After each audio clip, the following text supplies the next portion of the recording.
नमस्कार, कंज्यूमर अड्डा में आपका स्वागत है। मैं हूं मनोज श्रीवास्तव और आज हम बात करने वाले हैं गर्मी की, और ख़ास करके संदर्भ आपके दिल का होगा, क्योंकि जब गर्मी ज़्यादा बढ़ती है, ख़ास करके हीट वेव कंडीशंस जब बनते हैं, तो दिल के मरीज़ों को बड़ा ख़तरा होता है, हार्ट अटैक का ख़तरा होता है। और यहाँ पर हमें ये भी ध्यान रखना चाहिए कि हम जलवायु परिवर्तन के युग में जी रहे हैं, यानी मौसम का जो मिजाज है, जो मौसम का जो उसकी इंटेंसिटी होती है वो ज़्यादा हो रही है, ठंडी में भी और गर्मी में भी। तो इस पर हम बात करेंगे। पहले आपको बताते हैं, एक स्टडी है अमेरिकन हार्ट एसोसिएशन की। ये स्टडी एक बड़ी एक्सटेंसिव स्टडी के कुछ पॉइंट्स हम निकाल कर लाए हैं। जब हीट वेव कंडीशंस होते हैं तो हार्ट अटैक का रिस्क ज़्यादा होता है, ख़तरा ज़्यादा बढ़ जाता है। एक्सट्रीम हीट में भी ये होता है और कोल्ड में भी ये होता है। और जैसा कि मैंने कहा, क्लाइमेट चेंज के इस एरा में हम देख रहे हैं कि एक्सट्रीम पर वेदर ज़्यादा जा रहा है। PM 2.5 यानी जो महीन कण होते हैं प्रदूषण फैलाने वाले, उनकी भी अगर मात्रा बढ़ जाए हवा में तो उससे भी हार्ट अटैक का ख़तरा बढ़ जाता है। और गर्मी और प्रदूषण अगर दोनों एक साथ हो देखने को आ जाए तो भी खतरा ज़्यादा बढ़ जाता है। ये सब एक ही तरफ इशारा कर रहे हैं, वो हार्ट और गर्मी के संबंध की, मौसम के संबंध की, एक्सट्रीम वेदर कंडीशंस के संबंध की। तो इस पे हम बात करेंगे। हमारे साथ जो मेहमान हैं उनसे आपका परिचय करा दें। फोर्टिस एस्कॉर्ट्स हॉस्पिटल के सीनियर इंटरवेंशनल कार्डियोलॉजिस्ट डॉक्टर विशाल रस्तोगी हमारे साथ हैं। इंद्रप्रस्थ अपोलो अस्पताल की senior consultant cardiology doctor Vanita Arora और न्यूट्री हेल्थ की फाउंडर डॉक्टर शिखा शर्मा। आप तीनों का बहुत बहुत स्वागत है। सबसे पहले डॉक्टर रस्तोगी, आपके साथ हम शुरू करते हैं। थोड़ा संक्षेप में बता दें कि हार्ट अटैक किसको कहते हैं, तो फिर हमको विषय में आगे बढ़ने में सावधानी आसानी होगी। देखिए, हार्ट अटैक जो है ये एक बहुत कॉमन टर्म है और हम आजकल देखते हैं कि इसकी संख्या भी बढ़ रही है। तो इसका मतलब ये होता है कि हार्ट की जो ब्लड सप्लाई है, वो नसें वो ब्लड सप्लाई नहीं कर पा रही हैं और सडनली वो एरिया हार्ट का डैमेज होने लगता है और डेड हो जाता है। ये एक प्राण घातक बीमारी है और इसका समय से इलाज करना बहुत जरूरी है, क्योंकि अगर हम इलाज इसका टाइम से नहीं करते हैं तो वो डैमेज बढ़ता चला जाता है। अगर मैं कहूँ कि पहले 1 घंटे में कुछ डैमेज, मिनिमम डैमेज हुआ, लेकिन जैसे जैसे समय बीतता जाएगा वैसे वैसे वो डैमेज बढ़ता जाएगा। तो इसलिए हार्ट अटैक एक बहुत इंपॉर्टेंट बीमारी है और इसको हमें समय रहते इलाज करना बहुत जरूरी है। और सबसे ज्यादा इंपॉर्टेंट है इसका बचाव करना, और जिसके लिए हम आज सब ये बात करने के लिए बैठे हैं कि किस तरीके से हम गर्मी में हार्ट को बचा सकते हैं। जी डॉक्टर वनीता, ये बताइए कि गर्मी का क्या संबंध है, कौन सा वो क्या प्रोसेस है जिसकी वजह से गर्मी में हार्ट अटैक का खतरा ज़्यादा हो जाता है। तो उस प्रोसेस को समझते हुए हमें शायद ज़्यादा विस्तार से समझ में आए कि गर्मी से हमें कैसे सावधान रहने की ज़रूरत है। देखिए, जिस तरह की गर्मी आजकल है, I mean it is full of pollution. इतना पोल्यूशन हुआ है। पोल्यूटेंट्स जो हैं, हमारे छोटे छोटे पार्टिकल्स हमारी धमनियों में जाके डैमेज करते हैं, एंड वो डैमेज की वजह से वहाँ पे क्लॉट फॉर्मेशन हो सकती है, जिससे हार्ट अटैक हो सकता है। प्लस गर्मी में जितने इलेक्ट्रोलाइट्स हम लूज करते हैं, हम रिप्लेनिश नहीं करते अपनी बॉडी को। So all these changes which happen in the body, ये ज़्यादा होना शुरू हुआ है अभी पोल्यूशन की मात्रा ज़्यादा होने से। आई मीन गर्मी पहले भी पड़ती थी, उसमें इतना फर्क नहीं पड़ता था, लेकिन जो इस वक्त आजकल में हार्ट अटैक के चांसेस इतने ज़्यादा बढ़ रहे हैं, I think it is a mixture of all these things, जिसमें वेदर भी है, पोल्यूशन भी है, इलेक्ट्रोलाइट इम्बैलेंस भी है, एंड कुछ according to me it is a post COVID effect also, जिसके कारण ये क्लॉटिंग हो रही है एंड जिससे हार्ट अटैक के इंस्टेंसेस इवन गर्मियों में भी बढ़ रहे हैं। जी, और डॉक्टर साहब, डॉक्टर रस्तोगी, आप कैसे एक्सप्लेन करेंगे? मेरा वही सवाल आपके लिए भी, चूंकि दोनों डॉक्टर्स अवेलेबल हैं, तो आप भी थोड़ा समझाएंगे कि गर्मी का, हीट वेव कंडीशंस का क्या रिलेशन हो सकता है हार्ट अटैक से? मैंने बताया इट्स अ मल्टीफैक्टोरियल इफेक्ट, लेकिन जो हम एक बेसिक बात करें कि जैसे ही हमारी टेम्परेचर बढ़ता है तो बॉडी कंट्रोल करने की कोशिश करती है, और उसका सबसे पहला इफेक्ट होता है, हमें स्वेटिंग होती है। वो स्वेटिंग कैसे होती है कि हमारे स्किन की ब्लड सप्लाई इंक्रीज हो जाती है, पेरिफेरल वैसोडाइलेटेशन जिसको कहते हैं, क्योंकि बॉडी को कूल करने के लिए हमें हीट को लॉस कराना है। वो लॉस दो तरीके से होता है, एक तो स्वेटिंग से और दूसरा जिसमें कि हम फ्लूइड डिप्लीशन होता है और इलेक्ट्रोलाइट इम्बैलेंस होता है। और ये जैसे ही हम स्किन की ब्लड सप्लाई इंक्रीज होती है वैसे ही वो सारा का सारा लोड हार्ट पे आता है, क्योंकि हार्ट को ही पूरी बॉडी को ब्लड सप्लाई इंक्रीज करानी है। तो जैसे ही वो हार्ट रेट बढ़ जाता है, एरिथमिया होने के चांसेस होते हैं। और दूसरी प्रॉब्लम हमने बताई कि इलेक्ट्रोलाइट्स भी लॉस हो गए। इलेक्ट्रोलाइट लॉस होने की वजह से एरिथमिया होने के या इरेगुलर हार्ट रेट होने के चांसेस बढ़ जाते हैं। जब ये ज्यादा फ्लूइड लॉस हमने करा दिया स्वेटिंग में और इलेक्ट्रोलाइट लॉस करा दिया, तो एक प्रॉब्लम हो गई जिसको कहते हैं हीमो कॉन्सेंट्रेशन। इसका मतलब ये जो ब्लड हमारी बॉडी में था वो गाढ़ा हो गया और अब ये हाइपर कोआगुलेबल हो गया, यानी कि इसके क्लॉट होने के या जमने के चांसेस ज्यादा हो गए, जिससे कि हार्ट अटैक होगा। तो ये दोनों ही समस्याएं मिलकर के, चाहे तो हम फ्लूइड डिप्लीशन की बात करें, चाहे हम हार्ट रेट इंक्रीज करने की और हार्ट के लोड के बढ़ने की बात करें, और चाहे एरिथमिया और हीमो कॉन्सेंट्रेशन की बात करें, इन सब की वजह से हार्ट अटैक का खतरा बढ़ जाता है। जी, तो यहीं पर शिखा जी को भी ले आते हैं डिस्कशन में। डॉक्टर शिखा, ये बताइए कि इलेक्ट्रोलाइट्स की बात कर रहे हैं डॉक्टर्स, गर्मी में जो गर्मी के जो कंडीशंस है उसमें ये ना हो और हम सुरक्षित रहें, इसके लिए आपके पास क्या सुझाव है? तो जैसे कि आपने अभी ऑलरेडी ये सब जाना कि हार्ट अटैक्स के इंस्टेंसेस क्यों बढ़ रहे हैं और उसके कारण क्या है कि गर्मी में हम बढ़ रहे हैं। तो नंबर वन जो बहुत इंपॉर्टेंट है कि हमारा एक नेचुरल बॉडी का तरीका होता है स्वेटिंग, जिससे कि बॉडी अपने को ठंडा रखती है। आज के ज़माने में जो एक्सरसाइजेज जो लोग नहीं कर रहे हैं, और एक्सरसाइज ज़रूरी नहीं है कि आप गर्मी में करें, आप अर्ली मॉर्निंग कर सकते हैं, लेट इवनिंग कर सकते हैं। तो जब हम एक्सरसाइज करते हैं तो ये जो हमारा जो हीट लॉस का जो होता है, थर्मो रेगुलेशन का एक जो मैकेनिज्म होता है, वो बरकरार रहता है। अगर आप देखिए कितने लोग आजकल स्वेट करते हैं, नहीं करते, क्योंकि वो कॉन्टिन्यूसली एसीज में रहते हैं और उनका जो बॉडी का जो स्वेट मैकेनिज्म है वो डिसफंक्शनल होता जा रहा है। So number one I would say कि early mornings and late evenings exercise is very important. Number two, hydration. Hydration के बारे में हम बहुत बात करते हैं, मगर आमतौर पे क्योंकि लोग एयर कंडीशन एनवायरमेंट्स में रहते हैं तो वो पानी नहीं पीते। अब पानी अगर आप नहीं पिएंगे तो क्या होगा कि आपका हीमो कॉन्सेंट्रेशन और बढ़ेगा, एंड दैट मीन्स कि जितना कॉन्सेंट्रेशन बढ़ेगा उतना पोस्ट पैंडेमिक का भी कुछ, जैसे डॉक्टर साहब ने बताया, इम्पैक्ट आ रहा है। प्लस अगर आप चाय कॉफी पिए जा रहे हैं तो उससे भी वेजो कंस्ट्रक्शन होती है। तो ये सारी चीजें मिलके आपका जो सर्कुलेशन है वो इम्पैक्ट करता है। तीसरी चीज, और ये बहुत ही इंपॉर्टेंट है, कि हमारा खाना पीना काफी बदल चुका है। यानी जो नॉन इन्फ्लेमेटरी खाना होता है जिससे कि इन्फ्लेमेशन ना हो, वो हमारे खाने में अब बहुत कम हो गई है। तो नॉन इन्फ्लेमेटरी फूड्स कौन से होते हैं जो इन्फ्लेमेशन को घटाते हैं? जैसे कि वेजिटेबल जूसेस यानी सब्जियों का रस, वो हम नहीं खा रहे। सैलेड्स यानी जैसे खीरा है और इस तरह के जो रॉ वेजिटेबल्स होते हैं उसको अच्छे से धो के वो आपकी शरीर की इन्फ्लेमेशन घटाते हैं। आंवला अपने आप में एक बहुत पावरफुल विटामिन सी है और it is even better than oranges और मौसमी और अदर काइंड ऑफ थिंग्स। तो मगर हमारी डाइट में आंवला कहाँ है, जो कि एक्चुअली एक इंडियन आप देखेंगे कि यहाँ पे बहुत सस्ता मिल जाता है आंवला इंडिया में।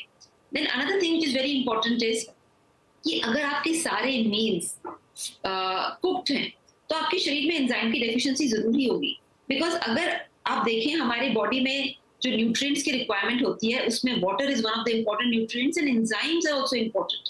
और अगर आपके इंटेस्टाइन में आप सिर्फ पके हुआ खाना खा रहे हैं, चावल है, रोटी है, मोमोज हैं, ये जितना ही पका हुआ खाना खाएंगे आपकी बॉडी में एंजाइम्स नहीं होंगे।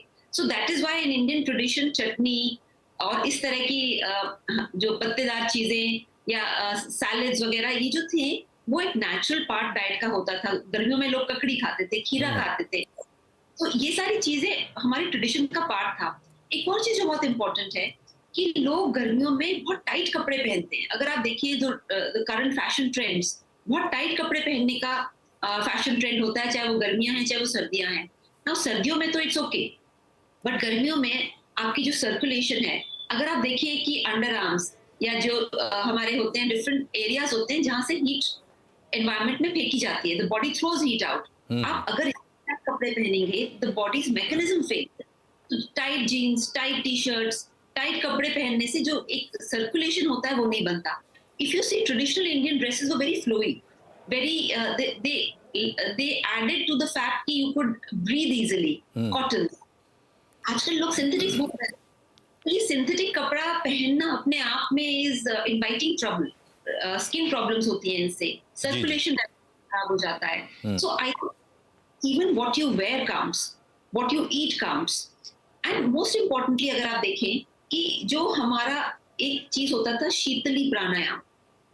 Now it sounds very esoteric कि शीतली प्राणायाम क्या है.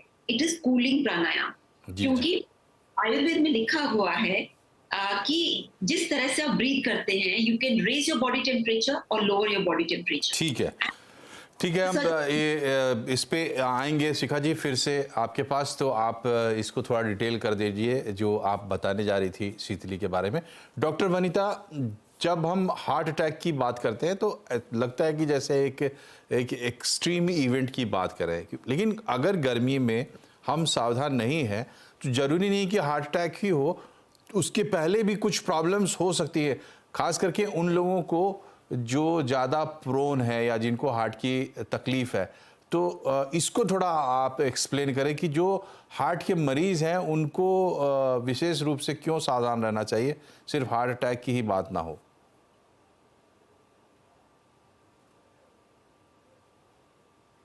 आप अनम्यूट कर ले प्लीज़ अपने आप को. Am I audible now? Ji sir? जी जी. या ओके मनोज जी, देखिए ऐसे जो हार्ट के पेशेंट्स होते हैं उनमें हार्ट अटैक एक चीज है और हार्ट के फंक्शन कमजोर होने की वजह से उनमें अरिथमियाज होना एक अलग चीज है, जिसके कारण बेहोशी, चक्कर आना, सांस रुक जाना, हार्ट कार्डियक अरेस्ट होना हो सकता है. नाउ दीज आर ऑल, ये सारी चीजें प्रेसिपिटेट हो सकती हैं बाय इलेक्ट्रोलाइट इम्बैलेंस, जो कि गर्मियों में बहुत बहुत कॉमन है. Replenishment of your fluids in the body is very important. और हम लोग पानी वगैरह पीते ही नहीं हैं, क्योंकि हम सारा दिन एसी में बैठे रहते हैं, या पानी पीने का हमारे को वो रहा ही नहीं. लस्सी, छाछ, पानी, नींबू पानी, ये कोकोनट वाटर जो होता है लेने के, ये खत्म ही हो गया है बिल्कुल ट्रेंड. तो अगर ये हम रिप्लेनिश करें, इसकी जगह हम लोग कोक पीते हैं, चाय पीते हैं, कॉफी पीते हैं, जिससे इलेक्ट्रोलाइट्स बॉडी में जाते नहीं हैं बल्कि डिफरेंट तरह से इफेक्ट करते हैं हार्ट को. तो the best part to do is to take adequate amount of fluids. अगर आप बाहर जा रहे हैं, गर्मी के कारण आपको जिस तरह की गर्मी आजकल हो रही है विद ह्यूमिडिटी, पता ही नहीं चलता that you are getting dehydrated. So replenish yourself nicely and keep your electrolytes under check. अगर इलेक्ट्रोलाइट्स हमारे हेवाय हो जाते हैं, सोडियम लो होने की वजह से सीजर्स हो सकते हैं, इरिटेशन हो सकती है, इरिटेबिलिटी हो सकती है, सांस लेने में दिक्कत हो सकती है, पोटाशियम कम होने की वजह से अरिथमियाज प्रेसिपिटेट हो सकते हैं which can cause cardiac arrest. And ये सारी चीजें मद्देनजर रखते हुए हमें सिर्फ हार्ट अटैक ही नहीं, इन चीजों के ऊपर भी ध्यान देना चाहिए दैट गर्मियों में ये चीज बहुत जरूरी हो जाती है. कई पेशेंट्स ऐसे होते हैं जिनका हार्ट फंक्शन कमजोर होता है और हम लोग उनको रिस्ट्रिक्शन पे रखते हैं, फ्लूइड रिस्ट्रिक्शन पे. Now fluid restriction is for the normal temperature, it is not for the जितनी हीट आजकल हो रही है उसके लिए नहीं है. इसमें थोड़ा लिबरल होना पड़ता है बिकॉज बॉडी में से एक इनसेंसिबल लॉस होता है फ्लूइड का which is up to 1 litre. ठीक है, अब आपने पेशेंट को बोला कि भाई तुम 1.25 लीटर लोगे पानी 24 घंटे में, पानी, दूध, चाय, सब कुछ लिक्विड्स मिला के, उसमें से 1 लीटर तो इनसेंसिबल लॉस हो गया जी आपका गर्मी की वजह से. तो आप 250 ml के ऊपर जी रहे हैं, तो उसमें कैसे बैलेंस आउट होगा. इसलिए उस टाइम पे इवन हमारा फर्ज ये बन जाता है as doctors to tell the patient कि नहीं, आप थोड़ी सी लिबर्टी लीजिए, मौसम चेंज हो गया है, आप 1.25 लीटर पे नहीं, आप 2 लीटर पे आ जाइए, ताकि आपका insensible loss and intake of fluid balance हो जाए और आपके हार्ट को तकलीफ ना हो आगे. तो इस तरह से बैलेंस बनाना बहुत जरूरी है बिकॉज मौसम तो अब बहुत ज्यादा चेंज होना शुरू हो गया, बहुत ही अजीब हो गया है. जी जी. तो मौसम का मिजाज बदल रहा है, मतलब जिस रूप में हम जानते थे उससे थोड़ा ज़्यादा भयंकर और थोड़ा ज़्यादा अनप्रेडिक्टेबल, थोड़ा एक्सट्रीम, ऊपर से पोल्यूशन, और फिर अगर अंडरलाइंग डिजीज़ आपको है, हार्ट की प्रॉब्लम है या डायबिटीज़ है या ऐसे कोई और दूसरे लाइफस्टाइल डिजीज़ेज़ हैं, तो विशेष सावधानी की ज़रूरत है. यहाँ एक छोटे से ब्रेक के लिए रुकते हैं, ब्रेक के बाद वापस लौटेंगे तो समझेंगे डॉक्टर से कि किन किन चीज़ों को मानना चाहिए अलर्ट का सिग्नल, और जब मिले अलर्ट का सिग्नल तो कैसे करना चाहिए रिएक्ट, ये समझेंगे एक छोटे से ब्रेक के बाद। ब्रेक के बाद एक बार फिर से आपका स्वागत है कंज्यूमर अड्डा में। आज हम बात कर रहे हैं इन गर्मियों में हार्ट अटैक के खतरे की, और इसी बहाने से हम समझने की कोशिश कर रहे हैं कि ये जो एक्सट्रीम वेदर कंडीशंस है इसमें हमें कैसे रहना चाहिए। डॉक्टर रस्तोगी, कौन से वो सिग्नल्स हैं, वार्निंग साइंस हैं जिनको हमें वॉच करना चाहिए, खास करके जिनके कोई अंडरलाइंग कोई डिजीज हो? देखिए मनोज जी, सबसे इम्पोर्टेंट है हमें जानना कि जब एक्सट्रीम वेदर चल रहा है तो सबसे ज्यादा चांसेस हीट स्ट्रोक के हैं, और हीट स्ट्रोक के लक्षण अगर होते हैं तो उन पे हमें जरूर ध्यान देना चाहिए। तो सबसे कॉमन होता है कि हमें नौजिया, वॉमिटिंग महसूस होती है, सिर दर्द होता है, चक्कर आते हैं, बेहोशी तक आ सकती है, और इसके अलावा बॉडी का टेम्परेचर बढ़ने लगता है। तो अगर ये सब लक्षण महसूस हो रहे हैं तो हमें समझ जाना चाहिए कि हम एक एक्सट्रीम वेदर में हैं, और इससे तुरंत हट करके अपना एक नॉर्मल जगह पर पहुंचे और अपने आप को हाइड्रेशन करें। इसके अलावा अगर हार्ट के लक्षण हो रहे हैं, जैसे कि अगर हमारी छाती में दर्द हो रहा है या हमारा सांस फूल रहा है, सांस फूलना हो सकता है कि हम कुछ एक्सर्शन करें उस पर हो, या बैठे बैठे भी हमारा सांस फूल सकता है, तो ये भी लक्षण बहुत महत्वपूर्ण है और इन पर तुरंत ध्यान देना चाहिए। क्योंकि अगर हम इनको मिस कर जाते हैं तो हम हार्ट अटैक को या हार्ट फेलियर वाली बीमारी, जिसका डॉक्टर वनीता ने भी जिक्र किया, हम इनको मिस कर सकते हैं, और ये बहुत महत्वपूर्ण है कि इनका समय रहते इलाज किया जाए। इसके अलावा कुछ ऐसी चीजें हैं जो कि हो सकता है किसी और वजह से हो रही हो, जैसे पेशेंट को डायरिया होने के चांसेस बढ़ जाते हैं because of weather, because of आजकल जो डिजीज होती है उनमें लूज मोशंस कॉमनली हो जाते हैं, या किसी पेशेंट ने अल्कोहल ले रखा है, स्मोकिंग ज्यादा करता है, तो उसको और ऑलरेडी डिहाइड्रेशन होने के चांसेस बहुत ज्यादा हैं, और ये बीमारियां ज्यादा जल्दी हो सकती हैं और ज्यादा सीरियस फॉर्म में होंगी। तो इसलिए ये बहुत महत्वपूर्ण है कि अगर और कोई इंटरकरेंट इलनेस चल रही है तो उसका भी प्रॉपर इलाज किया जाए। जी डॉक्टर वनीता, जो पेशेंट है, जो लोग दवा लेते हैं हार्ट की बीमारियों की, क्या उन्हें मौसम को ध्यान में रखते हुए एक बार अपने डॉक्टर से कंसल्ट करने की ज़रूरत है? मनोज जी, बिल्कुल सही बात। ये जैसे हम डिस्कस कर रहे थे, डॉक्टर को एक बार ही कंसल्ट करना बहुत ज़रूरी होता है। देखिए, विद दिस एक्सट्रीम वेदर मेरे को इतनी कॉल्स एंड क्वेश्चनेयर्स आ रहे हैं पेशेंट्स के कि उनका ब्लड प्रेशर एकदम से कम हो गया है। With this kind of a heat blood pressure कम होना बहुत कोई एबनॉर्मल बात नहीं है, हो सकता है। एंड उसमें जो अगर हम ब्लड प्रेशर की रेगुलर मेडिसिन लेते रहेंगे तो दैट इज नॉट करेक्ट। सो उसको कम करना पड़ेगा, उसकी मात्रा को कम करना पड़ेगा। इसी तरह से हार्ट की जो हम मेडिसिन ले रहे हैं उनको भी एडजस्टमेंट की ज़रूरत होती है, and it is good idea कि एक बारी डॉक्टर को दिखा लिया जाए, उनकी सलाह के साथ फिर हम चेंजेस करें, ताकि हम even in the severity of this weather हम ठीक रहें। सो हार्ट पेशेंट्स के लिए ये बहुत ही हिदायत वाला काम है कि वो एक बारी अपने डॉक्टर को मिल लें, कार्डियोलॉजिस्ट को मिल लें जाके। जी। और शिखा जी, डॉक्टर शिखा, आपके लिए 1.5 मिनट समय निकाल के हम लाए हैं ताकि आप अपनी बात पूरी करें और शीतली समझाएं। बहुत से लोगों को यहीं से शायद कुछ फायदा हो जाए। जी, शीतली प्राणायाम एक्चुअली वेदों का एक पार्ट है कि how to cool the body, and उसमें आप इनहेलेशन करते हैं through your mouth by curling the tongue, यानी टंग को एक पाइप जैसा बना के आप इनहेल करते हैं एंड एक्सहेल करते हैं थ्रू द नोज। तो ये जो प्राणायाम होता है, इससे आपकी पूरी जो पैरासिम्पैथेटिक और सिंपैथेटिक नर्वस सिस्टम है वो बैलेंस होता है टुवर्ड्स अ कूलिंग सेल्फ।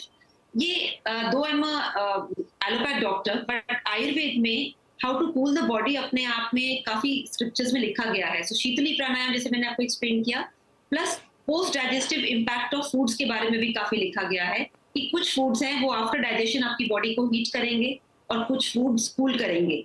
जैसे कि हम सबको काफी पता भी है, कोकोनट वाटर होता है, सौंफ है, इलायची है, फिर जो ये जो बीज होते हैं जैसे वाटरमेलन है, मस्क मेलन के जो बीज होते हैं, तो ये सारी जो चीजें हैं, जैसे मिंट है, एलोवेरा जूस है, क्यूकम्बर है, तो ये सारे हर्ब्स एंड स्पाइसेस का जो पोस्ट डाइजेस्टिव इफेक्ट है that is cooling the body.